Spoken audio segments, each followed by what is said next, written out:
എല്ലാവർക്കും നമസ്കാരം. ഏപ്രിൽ മാസത്തിലെ ആദ്യത്തെ ഞായറാഴ്ച പങ്കെടുത്ത കല്യാണത്തിനിടയ്ക്കാണ് ആ കുടുംബത്തെ ആദ്യമായിട്ട് പരിചയപ്പെടുന്നത്. വധുവും വരന്മാരുടെയും കൂട്ടുകാരുടെയും ഡാൻസും പാട്ടും ആനന്ദലഹരിയിലാഴ്ത്തിയ ആ സദസ്സിൽ മുൻനിരയിലെ സീറ്റിലിരുന്ന് മൊബൈലിൽ കളിച്ചുകൊണ്ടിരുന്ന ഒരു യുവതി. അവളുടെ സുന്ദരമായ കണ്ണുകൾ പലപ്പോഴും ഒരു പകപ്പോടെ ആരെയോ തേടിക്കൊണ്ടിരുന്നു. കുറച്ചു സമയങ്ങൾക്ക് ശേഷമാണ് വളരെ മാന്യമായി വസ്ത്രം ധരിച്ച മധ്യവയസ്കയായ ഒരു സ്ത്രീ അവളുടെ അടുത്ത് വന്നത്. അവരെ കണ്ടതും അവൾ ചാടി എണീറ്റ് കയ്യിലെ മൊബൈൽ ഫോൺ വലിച്ചെറിഞ്ഞ് പൊട്ടിച്ച് ഇറങ്ങിപ്പോയി. ഒരു നിമിഷം നിശബ്ദമായ ഹാളിൽ പുറകിൽ ആരൊക്കെയോ പറയുന്നുണ്ടായിരുന്നു. കുട്ടിപ്പെണ്ണ, പെട്ടെന്ന് ദേഷ്യം വരും, സാക്കല്ല സാധനം എറിഞ്ഞു പൊട്ടിക്കും, കല്യാണമൊക്കെ കഴിഞ്ഞു, ആ പൊട്ടി തന്നെ, ഇപ്പൊ ഡൈവോഴ്സായി, വീട്ടിലിരിപ്പാ, വളർത്തു ദോഷം. വീണ്ടും ഹാളിൽ കയറാൻ ഇഷ്ടമില്ലാത്തത് കൊണ്ടാവും മൊബൈലിലെ കഷ്ണങ്ങളുമായി അവരോടൊപ്പം പുറത്തേക്ക് വന്ന എന്നോട് അവർ സംസാരിക്കാൻ തുടങ്ങിയത്. മകളാ, കേൾക്കാനും പറയാനൊന്നും പറ്റില്ല. എന്നെ കുറച്ച് സമയം കാണാണ്ടുള്ളതുണ്ടായ പിണക്കാണ്. കയ്യിലുള്ളതൊക്കെ വലിച്ചെറിഞ്ഞ് പൊട്ടിക്കും, അല്ലാണ്ട് അവരെന്താ ചെയ്യുക? വീട്ടിലാരൊക്കെയുണ്ട്? എൻ്റെ ചോദ്യത്തിന് അവരെ പറ്റി അവര് പറയാൻ തുടങ്ങി. 2 മക്കളാ, ഭർത്താവും മരിച്ചു.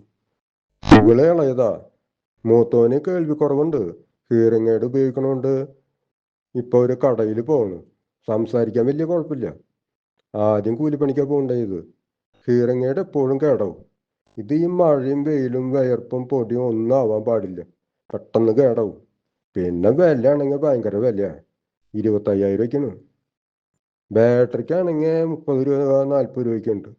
2 ദിവസം കിട്ടുള്ളൂ, അത് കഴിഞ്ഞാൽ വിളിച്ചാൽ കേൾക്കാണ്ടാവും, പിന്നെ മാറ്റണം. റീചാർജ് മെഷീൻ എന്നൊക്കെ ഇറങ്ങിയിട്ടുണ്ടെന്ന് പറയുന്നുണ്ട്. അതാണെങ്കിൽ ഒരു 50,000 60,000 ഒക്കെ വരും. അതൊന്നും നമ്മളെ കൊണ്ട് പറ്റില്ല. കടയിൽ പോയാലും മറ്റുള്ളവരെ പോലെ ഒന്നും ഇവന് പണിയെടുക്കാൻ പറ്റില്ല. ആരെങ്കിലും വന്നാൽ അവരോട് സംസാരിക്കണം എന്ന് വെച്ചാൽ അവരുടെ ചുണ്ടനങ്ങന്ത് കാണണം, അല്ലെങ്കിൽ ശരിക്കും മനസ്സിലാവില്ല.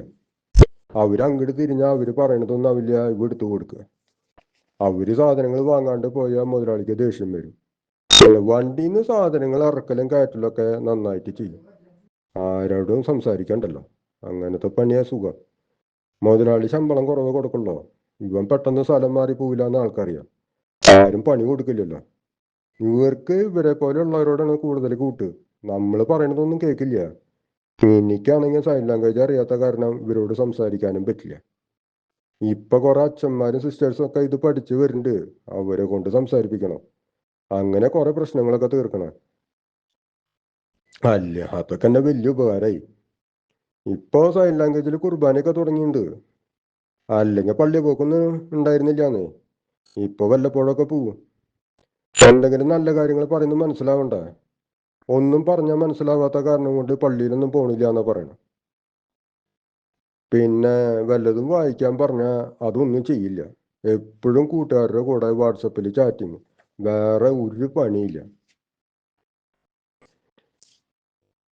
വീട്ടിൽ വല്ല പണിക്കും നിന്നാ ഒരു പണി കഴിഞ്ഞാലും അടുത്ത പണിക്ക് പോകാൻ പറ്റുള്ളൂ. നമ്മളെ പോലെ ഒരു പണി തുടങ്ങി അതിൻ്റെ ഇടയിൽ വേറെ പണിക്ക് ചെയ്യണ പരിപാടിയൊന്നും നടക്കില്ല. അതുകൊണ്ട് പണി കഴിയുമ്പോൾ നേരം വൈകും. നമുക്ക് 24 മണിക്കൂർ, അവർക്ക് 48 മണിക്കൂറാ. അതനുസരിച്ച് അവരോട് പെരുമാറാൻ പറ്റുള്ളൂന്നേ. തിരക്കടിച്ചിട്ടൊരു കാര്യമില്ല. സംസാരത്തിനിടയ്ക്കാണ് മകളെ കണ്ട. അവളുടെ മുഖത്ത് ദുഃഖവും സങ്കടം എല്ലാം ഉണ്ടായിരുന്നു. ആ മോനെ, അവളവിടെ നിൽക്കുന്നുണ്ട്, ഞാൻ അവളെ സമാധാനിപ്പിച്ച് വീട്ടിൽ കൊണ്ടുപോട്ടെ, പിന്നെ എവിടെയെങ്കിലൊക്കെ വെച്ച് കാണാം. അവര് അവളുടെ അടുത്തേക്ക് പോയി. അവിടെ നിന്ന് മടങ്ങി പോരുമ്പോഴും മനസ്സ് നിറയെ അവരായിരുന്നു. ആ മകളെ നോക്കാനായി ആ ജീവിതം മുഴുവൻ ക്ഷമിക്കുകയും സഹിക്കുകയും ചെയ്യുന്ന അമ്മച്ചിയോട് ഏറെ സ്നേഹവും. നന്ദി, നമസ്കാരം.